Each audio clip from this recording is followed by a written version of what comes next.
पिछले एपिसोड में आपने देखा हंटर एग्जाम की परमिशन मिलने के बाद गॉन एग्जाम साइट तक जाने के लिए एक शिप में सवार हो जाता है, जहां उसकी मुलाकात लियोरियो और कुरापिका से होती है, जो दोनों भी हंटर एग्जाम देने ही जा रहे होते हैं। वो तीनों मिलकर शिप के एक क्रू मेंबर कात्सुओ को तूफान की वजह से समंदर में गिरने से बचाते हैं, जिससे खुश होकर शिप का कैप्टन उन तीनों को एग्जाम साइट के नजदीक वाले पोर्ट तक जल्द ही पहुंचाने की बात कहता है। अब आगे एपिसोड की शुरुआत में हम एक बंदरगाह को देखते हैं जिसका नाम डोले हार्बर है, जहां पर गॉन, लियोरियो और कुरापिका पहुंच चुके हैं। कुरापिका और लियोरियो बंदरगाह को उत्सुकता से देख रहे होते हैं। वहीं दूसरी ओर गॉन शिप के कैप्टन से बंदरगाह तक पहुंचाने के लिए थैंक यू कह रहा होता है, जिसके बाद शिप का कैप्टन गॉन को एडवाइस देते हुए कहता है, वो जो तुम पहाड़ की चोटी पर एक बड़ा सा देवदार का पेड़ देख रहे हो ना, तुम्हें सबसे पहले वहीं जाना चाहिए, क्योंकि वहीं पर एग्जाम साइट तक पहुंचने का शॉर्टकट है। जिसे सुनकर गॉन बहुत खुश हो जाता है और दोबारा से कैप्टन का शुक्रिया अदा करता है। फिर हम देखते हैं कि उनसे कुछ ही दूरी पर एक अननोन आदमी छुपकर उनकी बातें सुन रहा होता है। कैप्टन के एडवाइस के बाद गॉन उछलता कूदता हुआ लियोरियो और कुरापिका की ओर भागने लगता है, जिसे देखकर शिप का कैप्टन मन ही मन सोचता है कि तुम निश्चिंत रहो जीन, तुम्हारा बेटा एक रिस्पेक्टेबल लड़का बन गया है।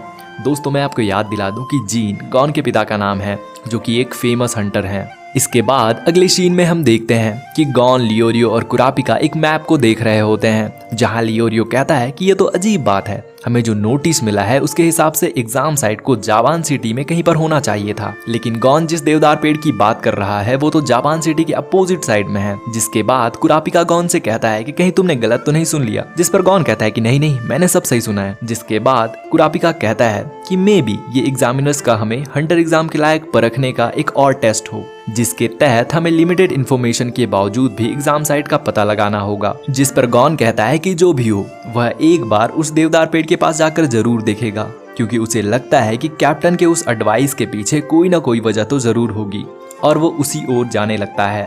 जिसे लियोरियो रोकने की कोशिश करता हुआ कहता है कि जापान सिटी के लिए जो बस है वह निकलने ही वाली है, हमें जल्द ही उसमें बैठ जाना चाहिए। जिसको इग्नोर करता हुआ गॉन आगे बढ़ता है, जिस पर लियोरियो कुरापिका से कहता है कि गॉन तो एक बच्चा है, वो जल्द ही किसी की भी बातों में आ जाता है।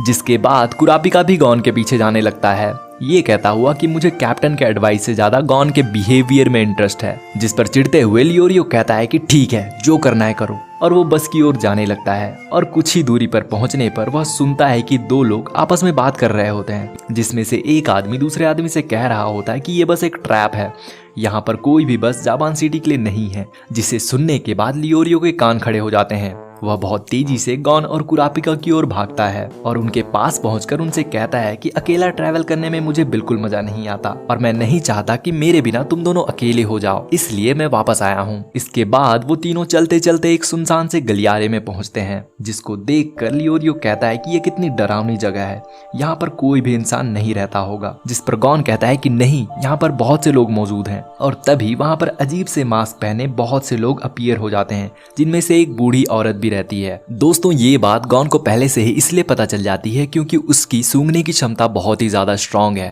इसके बाद वह बूढ़ी औरत उन तीनों से चिल्लाकर कहती है कि समय है एक्साइटिंग 2 चॉइस क्विज का, और आगे बोलती है कि अगर तुम उस देवदार पेड़ तक जाना चाहते हो तो तुम्हें मेरे एक सवाल का 5 सेकंड के अंदर सिर्फ नंबर 1 या नंबर 2 में जवाब देना होगा। अगर तुम सही हुए तो वहां तक जा पाओगे, लेकिन अगर तुम गलत हुए तो तुम इस साल के हंटर एग्जाम में डिस्क्वालीफाइड कर दिए जाओगे। जिसे सुनकर लियोरियो चौंकते हुए कहता है कि क्या हम तीनों को केवल एक ही क्वेश्चन मिलेगा, मतलब ये कि हम तीनों में से किसी एक ने भी अगर गलत आंसर दिया तो हम सब डिस्क्वालीफाइड हो जाएंगे। जिस पर गॉन कहता है कि अच्छा ही है, वैसे भी मैं क्विज में बहुत ही बेकार हूँ, अगर तुम में से किसी ने भी सही आंसर दिया तो हम सब देवदार पेड़ तक जा सकेंगे। और तभी वहां पर वही अननोन आदमी आ जाता है जिसने गॉन और कैप्टन की छुपकर बातें सुनी थी, और वो शुरू से ही उन तीनों को फॉलो कर रहा था। वो उनसे कहता है कि इस क्विज में सबसे पहले वो पार्टिसिपेट करेगा, और वो उस बूढ़ी औरत के सामने जाकर खड़ा हो जाता है और मन ही मन सोचता है कि इस क्विज में सही आंसर देने के बाद मैं अपने पीछे इन तीनों के लिए ट्रैप्स छोड़ता जाऊंगा। जिसके बाद वह बूढ़ी औरत उस आदमी से पूछती है कि मान लो एक खतरनाक विलन्स के ग्रुप ने तुम्हारी माँ और लवर को किडनैप कर लिया है, और उनमें से तुम किसी एक को ही बचा सकते हो, तो बताओ कि तुम किसे बचाओगे। माँ के लिए नंबर 1 बोलो और लवर के लिए नंबर 2।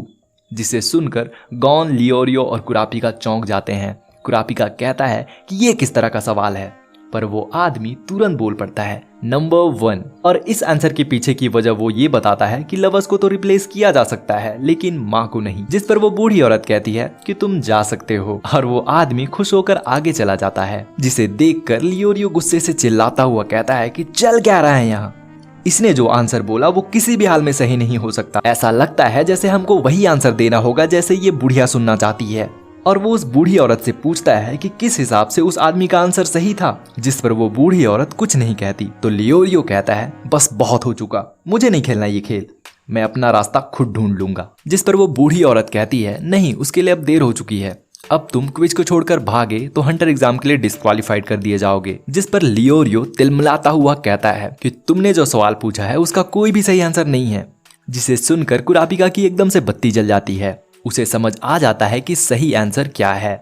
वह लियोरियो को बताने ही वाला होता है कि तभी वो बूढ़ी औरत कुरापिका को रोक देती है और कहती है कि अगर तुमने इस क्वेश्चन के आंसर के अलावा कुछ भी बोला तो तुम डिस्क्वालीफाइड कर दिए जाओगे। दोस्तों यहाँ पर वो बूढ़ी औरत कुरापिका के फेशियल एक्सप्रेशन को देखकर समझ जाती है कि उसको आंसर पता लग गया है। जिसके बाद कुरापिका लियोरियो को देखते हुए मन ही मन कहता है कि तुम ये कर सकते हो लियोरियो, ये बस एक सिंपल सा ट्रिक है। और तभी उसी टाइप का सिचुएशन रखते हुए वह बूढ़ी औरत उनसे पूछती है कि तुम अपनी बेटी और बेटा में से किसे बचाओगे, और वो 5 सेकंड का काउंटडाउन करने लगती है। जिसे सुनकर लियोरियो गुस्से से भर जाता है और एक लाठी उठाकर बुढ़िया को मारने के लिए तैयार हो जाता है। दोस्तों हम इस दौरान देखते हैं कि गॉन शांत खड़ा रहकर उस क्वेश्चन का आंसर सोचने में लगा होता है और तभी वो बूढ़ी औरत 5 सेकंड बीत जाने के बाद कहती है कि समय खत्म हो चुका। जिसके बाद लियोरियो लाठी से उसका सिर फोड़ने के लिए उसकी ओर छलांग लगा देता है, पर कुरापिका उसे बीच में ही रोकते हुए कहता है कि शांत हो जाओ लियोरियो, हम सब ने उस क्वेश्चन के लिए सही रिस्पॉन्स दे दिया है। जिस पर लियोरियो चौंकते हुए कहता है क्या सच में?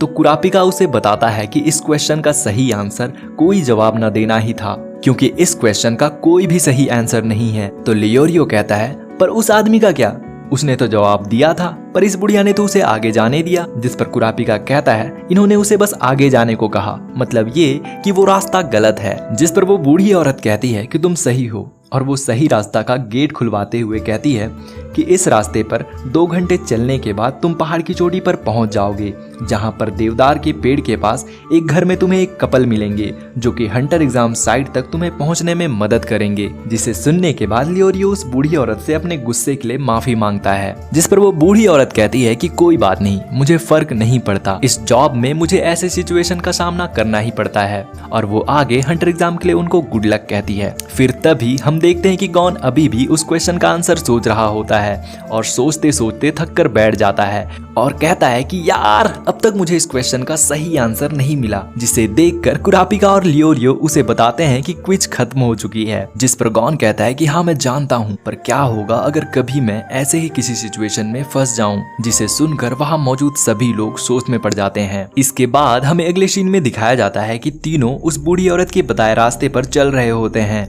लियोरियो बहुत थक चुका होता है। वह बोलता है कि इस रास्ते पर चलते चलते हमको 2 घंटा पहले ही हो चुका है, पर अभी तक हम चोटी पर क्यों नहीं पहुंचे।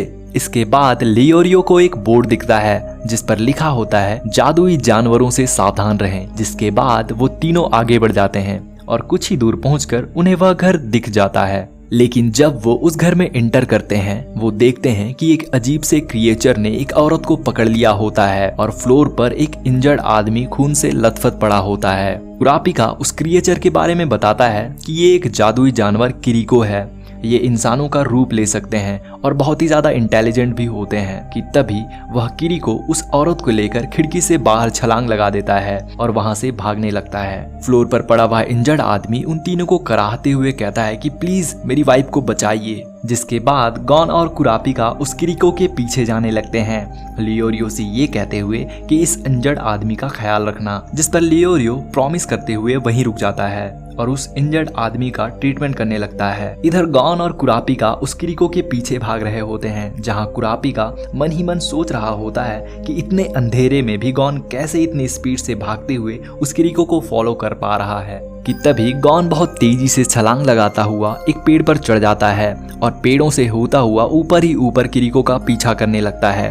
वह चिल्लाकर कहता है कि हे किरिको, उस औरत को जाने दो जिस पर किरीको जवाब देते हुए कहता है हिम्मत है तो आके इसे छुड़ा लो। जिसे सुनकर गॉन चौंक जाता है। उसके हाथ से पेड़ की टहनी छूट जाती है और वह नीचे आ जाता है। वह कुरापिका को बताता है कि वह किरीको बोल सकता है, जिस पर कुरापिका कहता है हाँ किरीको इंसानों की तरह बोल भी सकते हैं। जिस पर गॉन कहता है कि वाह तब तो ये और भी आसान होगा, और वो फिर से पेड़ों पर चढ़कर किरीको को चिल्लाकर कहता है हे बेवकूफ किरीको यहाँ वापस आओ, और बहुत ही तेजी से उस किरीको की ओर कूदकर अपने फिशिंग रॉड से उसे एक जोरदार हिट करता है, जिससे वो औरत किरीको के हाथ से छूटकर नीचे गिरने लगती है। पर कुरापिका उसे बचा लेता है और वह किरीको वहां से भागने लगता है, पर गॉन उसका पीछा नहीं छोड़ता और वह भी उसे चिल्लाता हुआ उसके पीछे भागने लगता है। इधर कुरापिका उस औरत से पूछता है कि क्या तुम ठीक हो, जिस पर वह औरत बताती है कि हाँ वो ठीक है, पर वो पूछती है कि उसके हस्बैंड कैसे हैं। जिस पर कुरापिका कहता है कि हमारा दोस्त उसका ख्याल रख रहा है। पर तभी उसकी नजर उस औरत के हाथ के टैटू पर पड़ती है, जिससे वह चौंक जाता है कि तभी लियोरियो वहां पर आ जाता है और कहता है कि क्या तुम ठीक हो कुरापिका। जिस पर कुरापिका कहता है कि वह इंजर्ड आदमी कैसा है, तो लियोरियो बताता है कि उसके घाव उतने गहरे नहीं थे, मैंने उसे पेन किलर दे दिया है, वह जल्द ही ठीक हो जाएगा। तो कुरापिका कहता है अच्छा, और अपनी बोक्कन से लियोरियो के ऊपर एक जोरदार हिट करता है। जिसके बाद लियोरियो के भेष में आया किरीको अपनी असली आइडेंटिटी रिवील करते हुए कहता है कि तुम्हें कैसे पता चला कि मैं लियोरियो नहीं हूँ। जिस पर कुरापिका कहता है कि अगर सच कहूँ तो मुझे नहीं पता था कि तुम लियोरियो नहीं हो, पर लियोरियो ने प्रॉमिस किया था कि वह वहां रुककर उस इंजर्ड आदमी का ख्याल रखेगा।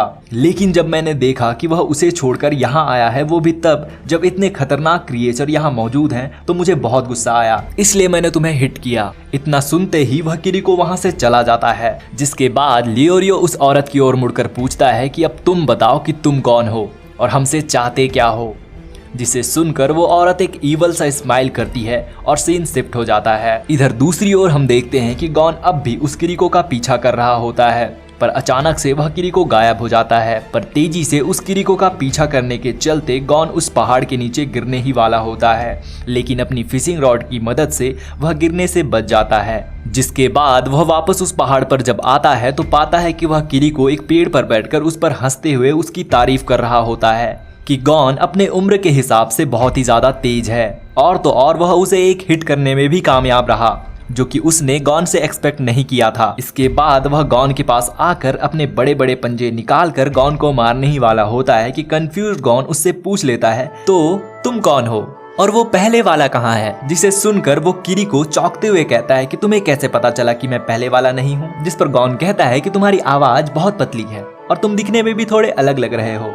जिसके बाद वो किरीको हंसते हुए दूसरी किरीको को बुलाते हुए कहता है हे हनी यहाँ आओ, तुम्हें इस लड़के से मिलकर बहुत मजा आएगा। इसके बाद अगले सीन में हम देखते हैं कि गॉन, लियोरियो, कुरापिका और वो आदमी औरत उन किरीको कपल के सामने होते हैं, जहाँ किरीको कपल गॉन से कहते हैं कि इतने सालों में किसी ने भी हम दोनों के बीच का अंतर नहीं बता पाया था, लेकिन तुम ऐसा कर पाए, हमें बहुत खुशी हुई। जिसे देखकर कंफ्यूज लियोरियो कुरापिका से पूछता है क्या तुम बता सकते थे कि इनकी आवाज और चेहरे अलग अलग हैं? जिस पर कुरापिका कहता है नहीं, कभी नहीं। फिर गॉन उससे कहता है कि देखो ना, जिसे मैंने शुरुआत में अपने फिशिंग रॉड से हिट किया था वो हस्बैंड है। जिस पर कुरापिका और लियोरियो अभी भी कंफ्यूज होकर पूछते हैं हाँ, लेकिन वो कौन सा वाला है। जिसके बाद वो दोनों किरीको कपल और वो आदमी औरत जो हस्बैंड वाइफ होने का प्रिटेंड कर रहे थे, वो चारों एक साथ होकर अपने आप को इंट्रोड्यूस करते हुए कहते हैं कि हम नेविगेटर्स हैं, हमारा परिवार हंटर एग्जाम में सहायता प्रदान करता है, हम दोनों हस्बैंड वाइफ हैं और ये दोनों जो अपने आप को हस्बैंड वाइफ बता रहे थे वो हमारे बच्चे हैं, मतलब ये दोनों भाई बहन हैं। और आगे बताते हैं कि हंटर एग्जाम होने की जगह हर साल बदलती रहती है